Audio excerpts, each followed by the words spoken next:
खुलुमबाय लोगोफोर, नोंथांमोनखौ बयखौबो गिबियावनो आंनि चेनेलाव बरायग्रोनानै लाबाय। आसा खालामो नोंथांमोना आंनि भिडिअखौ जोबजासिम नायलांगोन आरो सोरबाफोर चेनेलाव गोदानै फैदोंब्ला दासिमबो जुदि आंनि चेनेलखौ साबस्क्राइब खालामाखैब्ला अन्नानै चेनेलखौ साबस्क्राइब खालामनानै हो, लोगोसे लाइक आरो शेयार खालामना होदै लोगोफोर। दिनै आं नोंथांमोनजों PM बिश्वकर्मा स्किमनि बागैसो सावरायगोन। दा बे PM बिश्वकर्मा स्किमखौ नोंथांमोना माबोरैहाय एप्लाइ खालामनाय जायो आरो बबेयाव थांनानै एप्लाइ खालामहैनाय जायो, लोगोसे बे PM बिश्वकर्मा स्किमाव नोंथांमोना मा बेनिफिट्स मोननो हागोन, मा मुलाम्फा जानो हागोन, आं बेखौ नोंथांमोननो फारि फारि फोरमायलांगोन दे लोगोफोर। आं गिबियावनो नोंथांमोननो बेनि जि बेनिफिट्स माने नोंथांमोननि मुलाम्फा, बे मुलाम्फाखौ गिबियावनो आं बे PM बिश्वकर्मानि स्किमनि मुलाम्फाखौ गिबियावनो नोंथांमोननो फोरमायग्रोनोसै। बेवहाय बिथांमोना होनानै दोनखादों स्किल भेरिफिकेसन, माने 5 days 5निफ्राय 7 days नोंथांमोना माने बेवहाय बेसिक ट्रेनिं लानो नांगोननो।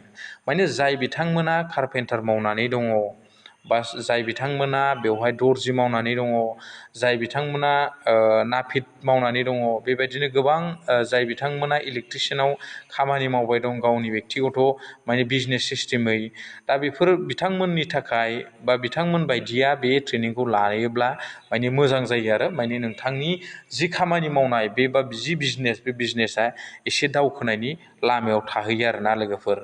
नैबेवहाय बिथांमोना फोरमायनानै होखादों नोंथांमोननो 5 आरो 7 daysनि बेसिक ट्रेनिं होनाय जागोन। जुदि बेवहाय नोंथांमोना 40 घन्टा माने 40 आवार्स नोंथांमोना बे ट्रेनिंखौ लानो नांगोन।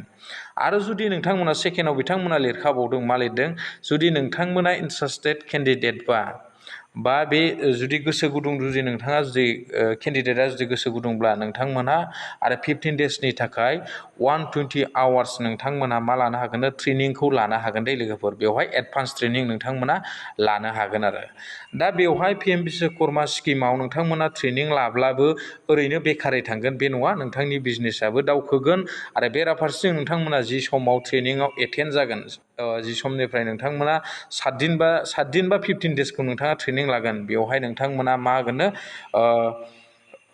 500 खरै नोंथांमोना सानसेयाव माने ट्रेनिंनि नामै नोंथांमोना फैसाखौ मोननो हागोन, माने हाजिरा सिस्टेम नोंथांमोना मोननो हागोन आरो। बेराफारसेथिं नोंथांनि जि बिजनेस बा नोंथांनि जि रोंगौथि बेबो बांलांगोन। आरो बेवहाय नोंथांमोना 7 दिन लायोब्ला नोंथांमोना 7 दिनखौबो नोंथांमोना 500 खरै मोननो हागोन आरो 15 days लायोब्ला नोंथांमोना 15 daysखौबो नोंथांमोना फुलै 500 खरै माने 500 खरै नोंथांमोना माने मोनबाय थानो हागोन आरोना लोगोफोर।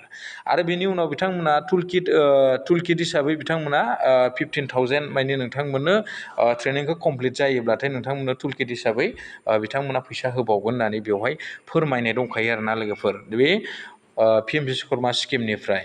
बेनिफ्राय नोंथांमोना बेवहाय नैबेयाव गाहायाव नुदोंना, नोंथांमोना जुदि बे ट्रेनिंखौ कमप्लिट खालामखांनायनि उनाव दै लोगोफोर, ट्रेनिंखौ कमप्लिट खालामखांनायनि उनाव नोंथांमोननो गांसे सार्टिफिकेट होनाय जायो, बा नोंथांनि रोंगौथिनि थाखाय। जेरै कम्पिउटार जुदि सिखायोब्ला, नोंथांमोना कम्पिउटार लायोब्ला नोंथांमोना जेरै कम्पिउटारनि सार्टिफिकेट मोनो, बे PM बिश्वकर्मा स्किमावबो नोंथांमोना जुदि ट्रेनिं लायोबा गांसे मा मोननो हायोनो, बेवहाय सार्टिफिकेट मोननो हायो आरो। बे सार्टिफिकेटखौ लानानै नोंथांमोना मा खालामनो हागोननो, नै बेवहाय बिथांमोना फोरमायखादों दे नै लोगोफोर।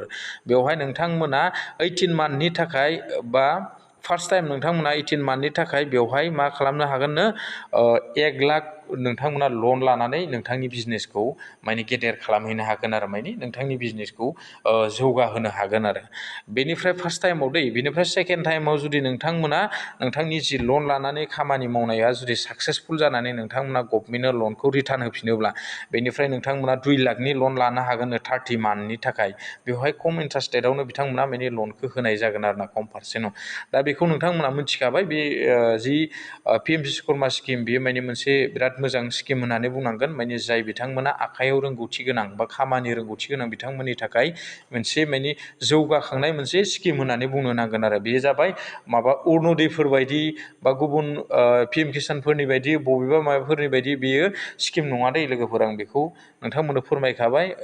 गुबुन स्किमफ्रा जाहैबाय, अरुण'दयफ्रा जाहैबाय नोंथांमोना न'आव थानानै मोननाय, जेबो रोंगौथि गैया बेफोरबायदि आरोना। नाथाय बे PM बिश्वकर्मा स्किमा नोंथांमोननि थाखाय रोंगौथिखौ जौगाहोनाय आरो रोंगौथिखौ बा नोंथांनि बिजनेसखौ डेभेलप खालामनायाव खामानि होनाय, बे मोनसे PM बिश्वकर्माया स्किम।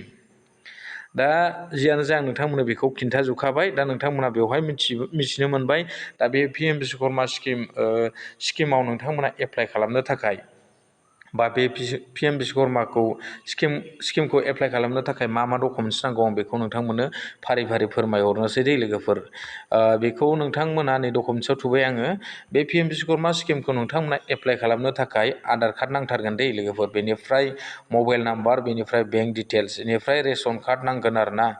दा बेवहाय रेशन कार्डखौ मेन्डेटरिथार होननानै बिथांमोना बिदों, मानि पिएम बिश्वकर्मा स्किमखौ एप्लाइ खालामनो थाखाय रेशन कार्डखौ मानि नांथारगोन आरोना। न'खरसेयाव गांसे थाब्लानो जागोन आरो बेखौनो नोंथांमोना मानि बे गांसेखौनो नोंथांमोना एप्लाइ खालामनानै लानो हागोन आरो बे पिएम बिश्वकर्मानि स्किमखौ।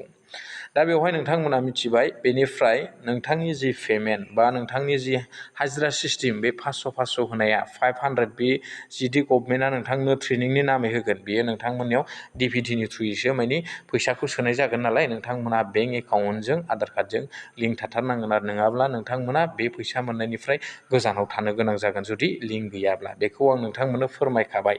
दा नोंथांमोना डकुमेन्ट्सखौ मिथिबाय, आधार कार्ड आरो मबाइल नाम्बाराथ' बयनावबो थाखायो, आरो बेंक डिटेल्स बेबोथ' गोबांनियावनो थाखायो। बेनिफ्राय नैबे रेशन कार्डखौ मानि गोबाङानो सोंलु सिखारनो हागौ, आंनि नामाव रेशन कार्ड गैया, माबा गैया होननानै कमेन्ट्सआव फोरमायहरनो हागौ। बेखायनो आं नोंथांमोननो खोन्थाहरखाबाय, नोंथांमोना जाहाथे न'खराव गांसे रेशन कार्ड थायोब्लाबो बेजों नोंथांमोना पिएम बिश्वकर्मानि स्किमखौ एप्लाइ खालामनो हागोन आरो।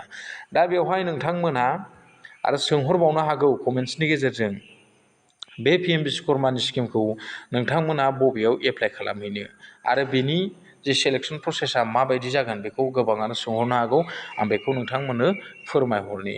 बे जाबाय नोंथांमोना अनलाइन एप्लाइ खालामनानै लाहैनो हागोन दै। नोंथांमोननि खाथियाव थानाय जि CSC सेन्टार, नै बेवहाय बिथांमोना लिरनानै होखादों।